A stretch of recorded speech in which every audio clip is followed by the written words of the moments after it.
What's up, YouTube? So this is my first video with voiceover, so bear with me. I'm just going to point out a few things here just as we go through the workout. First of all, this is still part of my warm-up here. I've got a 45-pound barbell, standardized.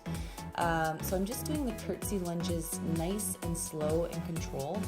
I'm keeping my chest out, keeping my spine neutral basically, and keeping my core zipped up nice and tight, and just warming up my knees for this workout. Also a little bit of my hips, but mostly my knees here. Another thing I wanted to point out is the shoes I'm wearing. These are lifting shoes or CrossFit shoes. They're made for lifting in the way that they have a really rigid sole and they're wide. I have very narrow feet, and throughout my soccer career, I tore my Achilles and I tore my calf muscles on both sides, so in various places. So for balance, especially when lifting heavy, these shoes are essential for me, and I would recommend anyone buying them who's going to go into lifting heavier weights, or even if you need it for balance with certain movements. They're definitely not for agility or plyo exercises, obviously. Okay, we're going into the next warm-up exercise here. So, again here, I've got a narrow stance here actually. You can't tell with the camera angle, but I'll get better at that. So, still warming up my hips and my knees here, using my arms strictly as a lever, strictly as a hook for that barbell. All of this work should be in your hamstrings and your butt, your glutes.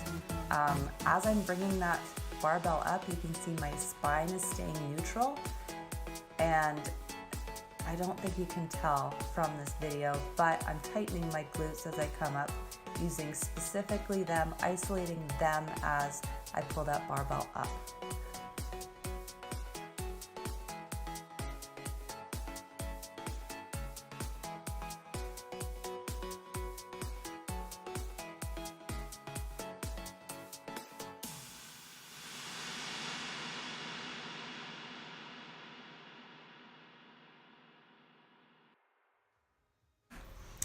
So one thing that I wanted to point out here, because again, you can't see it because apparently my camera skills suck.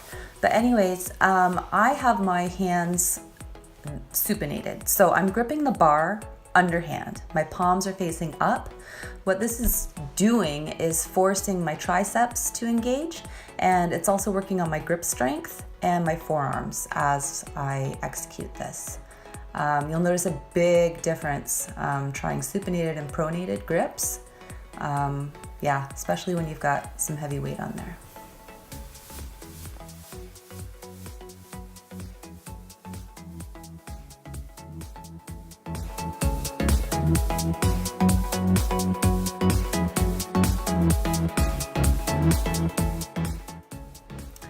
So not much to say here, it's pretty self-explanatory. The only thing that you'll notice is when you're holding a dumbbell or a weight of some sort, where I've got it anyways, it takes away from the momentum of the exercise. So you're really concentrating, really isolating those glutes and those hamstrings throughout this exercise here. The one thing that you'll see is I forgot to change my shoes. Now that changes. I've put on some regular running shoes or regular just cross-training shoes here, and I've got the glute extensions going with this exercise. And again, no momentum, and the added weight really makes it difficult.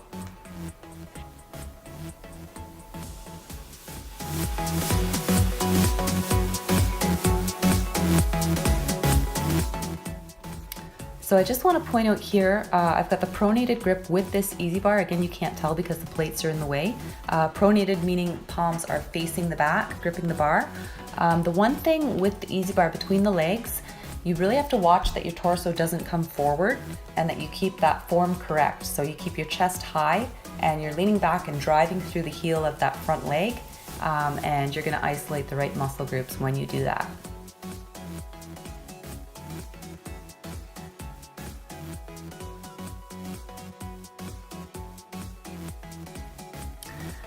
So I just realized something. When I'm talking about momentum, obviously there's momentum to this exercise. I'm talking about arm momentum. So if you were in a step class or you were doing this just without the weight, you would use your arms to swing most likely. Holding onto a weight is going to stop that momentum in your arms, and it really helps to isolate the muscle.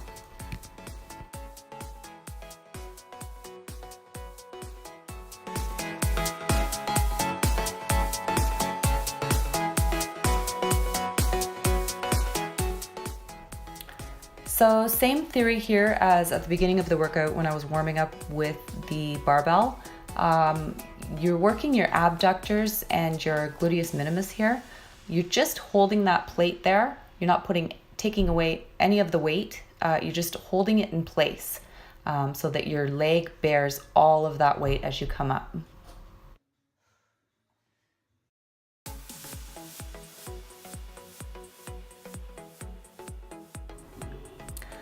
So again, with my fantastic camera skills, I probably should have gotten another angle on this, but I'm using the bench just to get a nice little lean on, just enough so that I can get a little bit of height. You want as much height as you can get with this leg abductor exercise. And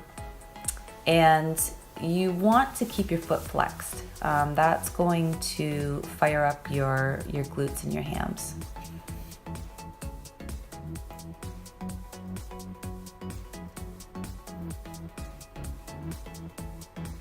And so this is pretty self-explanatory. I don't even know if I need to say much here.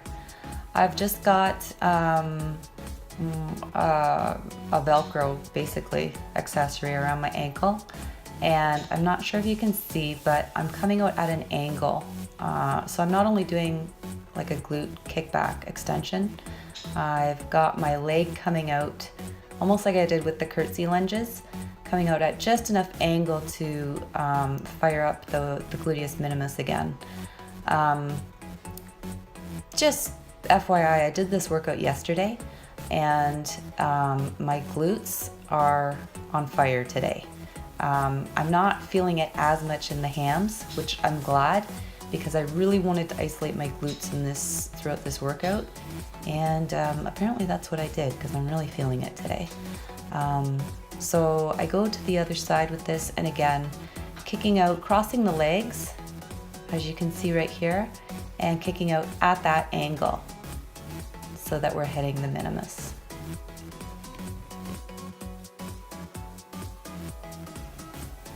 And again, keeping that core zipped up tight, protecting the spine, and keeping that foot flexed so that we're targeting the glutes.